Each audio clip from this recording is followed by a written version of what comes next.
What is up, everybody? So I'm back. We're at the mechanic shop. My mom got her van hopefully fixed, so I figured today, since it's bright and sunny out and it's nice out, I'd do the Solar 101. It's not going to be a long video because there's not really too much in-depth stuff to explain. And any questions that I don't cover that you might have, you can ask in the comments below. And yeah, so most people mount their solar panels on the roofs. I actually got the idea to put them on hinges on the side by a channel called Pandemonium. Her name is Aja, and I really like that idea because it makes it easier for cleaning, and for people like my mom who are short, she can reach to clean them versus trying to get up on the roof and clean the solar panels. But anyways, so we have two 100-watt Renogy solar panels. You can pick them up off of eBay. Pretty much everything solar and wind turbine related, I buy off of eBay, because you're going to be able to get cheaper deals, and yeah, it's just cheaper that way, and you can find every little mod and whatnot you can. So we got two 100-watt Renogy solar panels, and how they're hooked together is there's a Y splitter, which you can kind of see here, but not really. But there's just a Y that the positives on each panel hook into, and the negatives on each panel hook into. And then that goes up into, I bought these red and black cables. So that goes all the way up and around to the back here.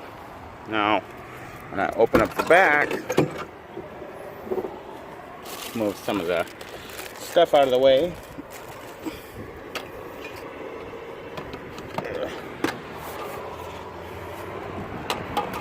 These are the poles that we use to prop the panels up. That's just an extra battery.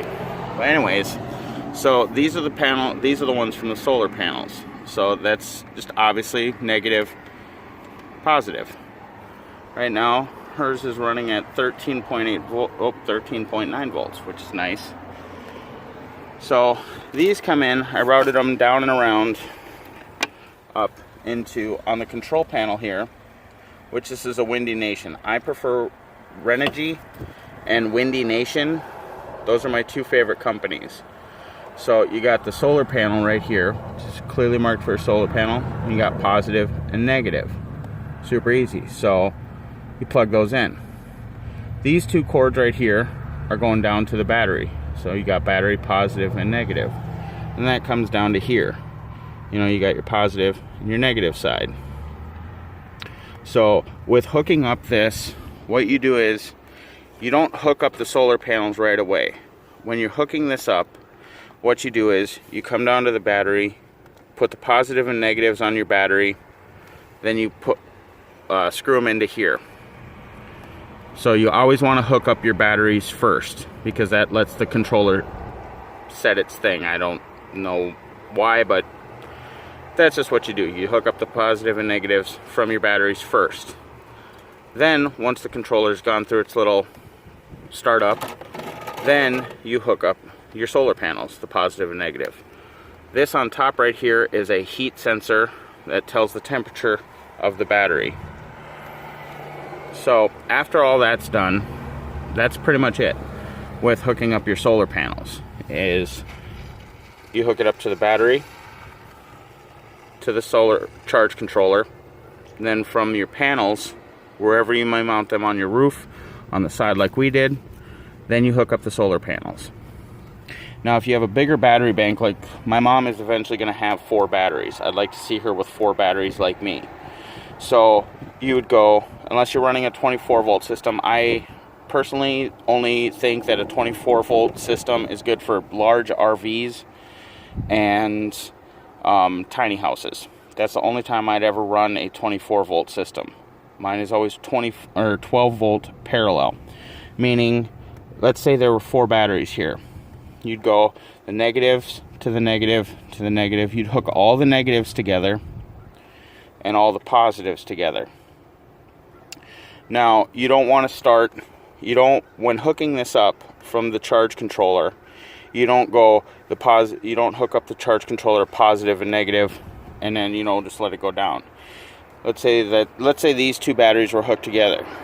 To make it one even charge, what you do is you'd hook up the positive over here and the negative over here, because that way then it's evenly charging the entire battery bank. And you do the same if you had 4 batteries, 10 batteries, 100 batteries. You'd hook the positive up on one side of the battery bank and hook the negative up on the other side of the battery bank. Now, since my mom only has one battery, everything goes into this one battery. When she gets more batteries, then I will move all the plug-ins from this down to the other side. Then what we do is you go from your inverter. This is a Power 1000 watt continuous, 2000 watt peak power, which is more than enough for my mom. I have I believe 2000 watt continuous, 4000 watt peak power. So with this, it's got the positive and negative on the back of the battery. Again, it's hooked up to the positive and negative on here. But if this was a large battery bank, you'd hook up the positive side from the inverter to one side of the bank and the negative from the inverter to the other side of the bank. Now, when grounding, because you always want to have your stuff grounded to the vehicle, what I did was I ran a cord, this cable right here, down and around, and it's under here. I actually took a grinder, grinded this all the way down to the bare metal, and just screwed it in with one of the screws for the trim piece, or one of the bolts that actually holds the door latch. So now if you have shore power, let's say that you have shore power like I hooked up with my mom. With shore power, what you want to do is, I have this plug right here is coming from the shore power. So that's whenever you plugged in. This plug, let me just situate it. This plug right here goes to that, the battery maintainer / smart charger. It's not a quick charger, but let's say that you're on shore power. You're at a friend's house, you're at a campsite, something like that. You want to make sure that you plug in your shore power, have your battery maintainer hooked up the same way that we were discussing before, where the positive is down over here, negative over here. Large battery banks, positive over here, negative over here, or however you want to do it. So that way then when you're on shore power, it maintains your batteries. You don't lose any power or anything like that. So that way then it'll keep your batteries nice and topped off. And your solar will do that too. So that way then you're ready to go. Your battery's all charged. You don't have to worry about, oh crap, my batteries aren't as charged when you're hitting the road. Everything's nice and charged when you disconnect from shore power. Now with this is my mom's plug. She's got it going right now, so I'm not going to unplug it. But this right here is the plug that controls her little power strip in there that she charges her phone and everything off of. So with this, when we're on shore power, I unplug it here and plug it in over here. And that just gets tucked into there. And there you go. That way then you're running the battery maintainer and she's getting power to run fans, whatever. This right here, this little solar setup that she has, will be able to run 2 fans, charge her cell phone, and everything. Now, if she wants, she can add 2 more panels, which is something that we plan on doing to each van. We plan on adding 2 more panels to each van. And eventually down the road, I am buying a wind turbine for the trailer that will charge everything. Both our vans and the trailer batteries for the shower and whatnot. So, with this, she can run with a 1000 watt continuous 2000 watt peak power. Like, I'm gonna try to sneak in here, see what. Right now the batteries are at 13.7. she's outputting 12.2 volts, so she's barely using anything. Like right now I'm assuming she's just charging her cell phone and that's it. And yeah, Oh, I'm gonna have to take a pause here for a second because the video is about to end because it's 10 minutes. Okay, so now that we're on our second part of the video, since that 10 minutes went by really quick, she's able to run that. For all of you wondering, like, well, do I need a 10 batteries and 5,000 watt inverter? You don't. Depends on what you're running. Remember that Google is your friend. You can always Google what brand of fans you're using. Like my GE box fan, how many watts does it use? Most stuff, well, like I said, with my mom running 2 fans, a box fan and a little fan, she's charging up her cell phone and whatnot, she's still at 13.9 volts or 13.8. It's kind of bouncing back and forth between the two. And she'll barely even touch this with one. The reason why I want her to have 3 more batteries is because the bigger the battery bank, the longer it will last. Granted, the longer it'll take to charge up fully, but it will last longer. You'll have more amp hours. And right now, my mom just has a Duracell Ultra car battery that we're using, because that at Batteries Plus was like $115. And a lot of people will probably comment, you can't have a car battery in there. It leaches off gases that'll kill you. Well, that would be true. My mom can have 4 of these car batteries running in here, fully charging and giving off the gas that they do give off. I forget what kind of gas it is, but they do give off a gas. That would probably cause you bodily injury and harm, or possibly even death. I think it's hydrogen gas. I'm not sure. If these vans were completely sealed, airtight vans, which they are not. So, and plus when we're out in the desert, we're always going to have our windows open and our doors open. So we're not really worried about that extra, $200 per battery just to get sealed batteries. Eventually, yes, we will want to get sealed batteries. If you can get a deal for like $150, or you have the money to spend to buy the sealed AGM batteries, then do it, because that way then it's peace of mind for yourself that you don't have to worry about dying of noxious gas or anything like that. I think I found my mom's cup for her litter for her Lugabaloo. It's back here. But anyways, so that's pretty much the Solar 101. Super easy. A lot of people, they try to use technical terms and whatnot. Personally, if you can understand all those technical terms, kudos to you.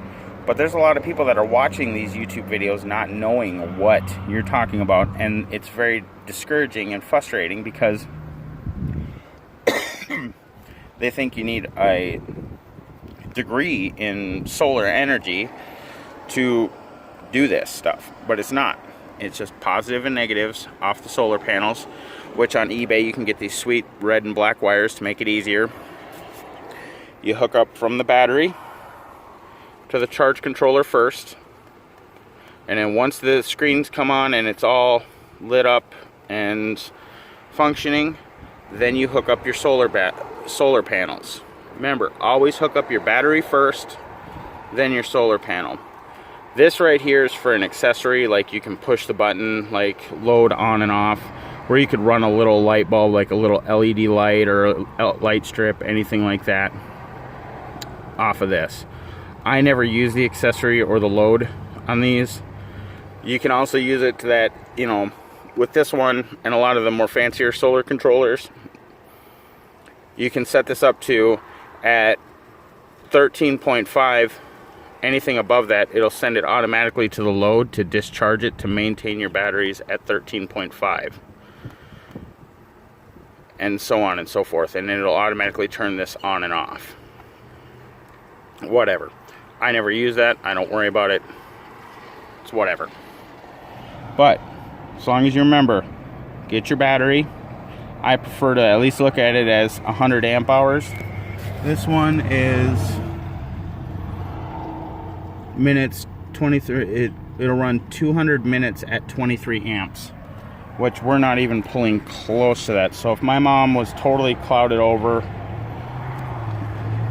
no sun whatsoever, middle of the night, she'd probably be able to run her solar with her charging her cell phones, running a fan all night long, and the battery would be a little drained, but then it would charge it up the next day. So that's pretty much it. Remember, always hook up your battery to the charge controller first, then you hook up your solar panels. You always want, I still have to put these on here, but you always want to have inline fuses as well.